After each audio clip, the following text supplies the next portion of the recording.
this skit, we bring together two historical figures, Rose Greenhow and Thomas Higginson, who lived during the American Civil War. Rose Greenhow was a stubborn Confederate spy with a degree of manipulation. She was described as an independent who was never afraid to get her hands dirty. She prevailed even after facing great loss, trial, and tribulation.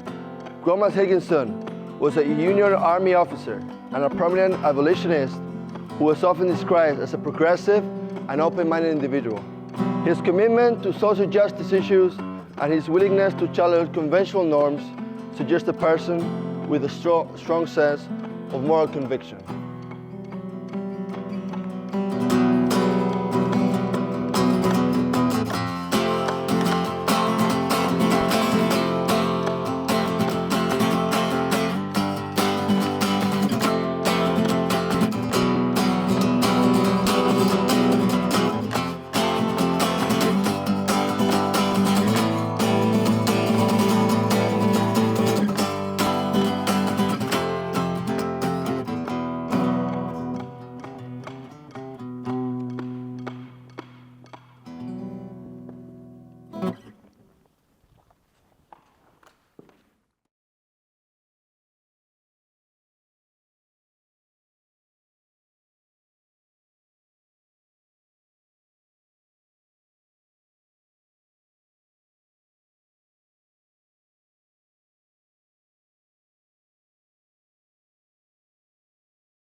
So, this is limbo.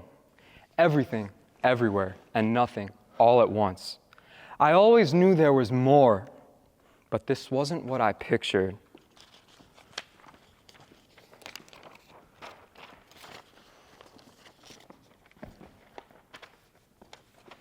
Who are you? What? You must be the famed Colonel Higginson. I'd know that hideous beard of yours any day. If so, we're worlds apart, just like back then. I recall hearing your name whilst plotting amongst the Confederates. I recall discussing your bravery. I recall despising you abolitionists. And you must be Rose Greenhow. The jet black hair and persistent gaze is a dead giveaway. You brought misery upon my men at the first battle of Manassas, Rose. Your actions echo with the cries of the fallen. History's stained with blood, Mr. Higginson. I did what I had to do for the South. Don't act like you're any better. Well, I fought for what I believe was right. The end of slavery, the persistence of life. But our methods, Rose, they were violent. Our actions loom over us. At least I can rest assured I fought for the right side. Rose, in fighting for the abolition of slavery, my underlying needs was for justice and a world free from oppression. However, I can't deny the complexity of our circumstances. Our actions were violent, yes, supported by the violent raid of John Brown, a fervent abolitionist who believed in armed insurrection to overthrow the institution of slavery. Brown's raid on Harper's Ferry was a pivotal moment that escalated tensions leading up to the Civil War. I believed in the injury of a cause, although it was controversial and disputed approach. Furthermore, beyond the raid, my commitment to the abolitionist movement manifested in various ways. I actively supported the Underground Railroad, helping enslaved individuals escape from freedom. Also, I advocated for the enlistment of African American soldiers in the Union Army, challenging social norms of the time. These endeavors, while driven by a passion for justice, were met with significant oppression and controversy. Do you ever stop? Silly Northerner. When will you ever learn not everything is in black and white? Besides, violence was the language of our time. What else could we have done? Well, if it's not all black and white, then perhaps we could have understood each other's needs better. I read about nonviolent communication, you know. Nonviolent communication? What is that, some Yankee invention? No, Rose. Nonviolent communication is about understanding our feelings and needs. It is about finding a way to express them without resorting to violence. How foolish. The gall you have to attempt to waste my time with such tomfoolery. All my life, I had to be a woman of action. Do you think I ever had the time to sit around and think about my feelings? Where would my funds be? The well-being of my family? Rose, try to have an open mind. We must be here for a reason. I'd rather drown threefold than discuss some Yankee gibberish. Rose, before the shadows of our past consume us, let's cast them aside. In this ethereal realm, let's wave a new narrative, one unburdened by the weight of war.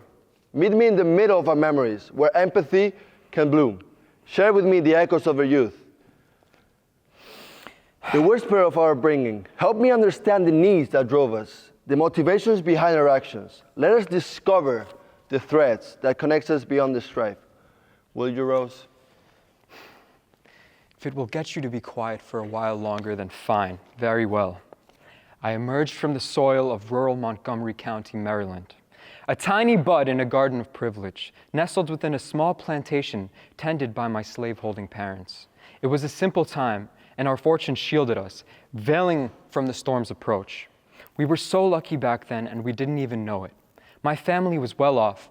From a young age, I felt the duty to protect our capital weighing on my shoulders. This weight stuck with me throughout the course of my lifetime. I moved to Washington, D.C. at the age of 13, where I became politically acclimated. And since you seem so eager for revelations, know this. My father met an early demise, a tragedy etched in my past, a tale of blood staining the roots of my lineage. A slave, branded guilty by the courts, danced at the gallows for my father's murder. He was hanged publicly, for the murder of a white man mustn't be forgiven, at least in the world in which we came from. Good heavens. A loss is always a difficult... I wasn't finished, sir. Oh, proceed. By the year 1835, I married to Dr. Robert Greenhow. He died not long after our marriage. When the Civil War finally broke out in 1861, I officially sided as a Confederate spy, as I possessed a remarkable ability to charm and manipulate the most powerful men of my time. I maintained my social connections and my unparalleled charisma to extract military secrets and political strategies, which I would relay to my Southern allies. Throughout the Civil War, I enacted my espionage work by smuggling information through county and state lines. Not soon after, I was thrown in jail with my only remaining daughter, widowed and alone. I had gotten sloppy. I had gotten caught by that bastard Detective Alan Pinkerton, one of your own. Rose, the weight of our family tragedy binds us more closely than you may think. I, too, emerged into a world painted with sorrow. I was born in Cambridge, Massachusetts, to parents who held fervent convictions against the chains of human bondage. The echoes of the abolitionist sentiments filled the halls of my childhood home. As I grew, the tendrils of injustice wound around my heart, compelling me to stand against the tyrant of oppression. Cambridge intellectual fervor fueled my desire for change, a desire that would later fill its expression in the tumultuous battlegrounds of the Civil War. Our roots may differ, Rose, but the soul of our pain is strangely similar. The threads of our stories are interwoven, bound by the tragedy that shadows our path. Rose, as I reflect of our shared pain, I can't help but notice a common thread running through our stories, a deep yearning for security. My upbringing was steeped in the desire for a world free from the shackles of oppression. I imagine, in my own way, you sought for a sense of security for yourself and for your loved ones as well. It's fascinating how our paths, through divergent, intersect at this fundamental need for safety and well-being. Well, I had no idea. Life's chapters are often concealed, Rose. In all honesty, I became a hermit from the moment my father was slain. Throughout my life, before and even during the war, I felt a lingering sense of distrust. My husband died young, and all but one of my children passed at a young age due to disease and unfortunate circumstance. Because of this, I became self-reliant, almost too self-reliant.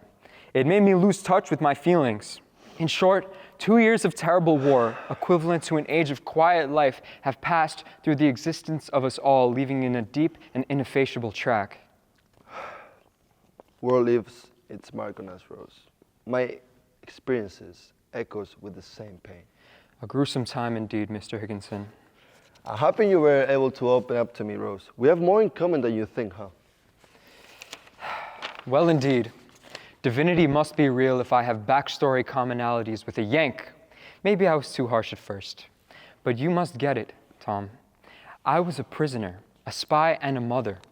All those roles, they were like heavy bricks on my shoulders.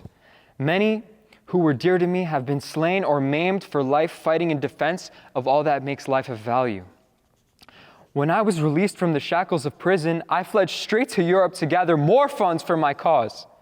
Upon my return to the Confederate territories, the boat on which I was traveling feared Union ships attacking, and we were grounded. I fled the ship in a rowboat and drowned not soon after. You know, Rose, it's not too different for me. I was no stranger to the sorrow of conflict. I stood not just as a soldier, but as an abolitionist, advocating for a cause I believe will shape a better world. The weight of our conviction, the strain of battles fought not just on the field, but within society. It was a burden, relentless weight on my shoulders. Between us and those former friends, there is a gulf deep and wide as eternity. And under these circumstances, I have felt myself at liberty to be much more unreserved in the narrative of my personal recollections. Same here, Rose. We all carry scars from that time. It's rather poetic, huh? All the mud under our fingernails, only for me to drown clutching my purse. It feels pointless here. If only we knew we'd be entering an endless abyss where capital is known to be a fake preface of human mentality. A waste of energy and resources, if you ask me, Mr. Higginson. You got a point, Rose. You know, I think I'm beginning to enter into the light. Tom, I'm feeling more at peace than ever. Thanks for opening my eyes and sparing me from the shadows of gluttony and despair. I truly am sorry for all those I harmed along the way. I only wish they would have understood my actions, whether now or in eternity. We've had some clarity in this limbo, Rose. Safe travels into the light. As Rose steps into the light, Thomas watches with a mixture of understanding and closure, acknowledging the shared weight they carried and the moments of connections in their dialogue.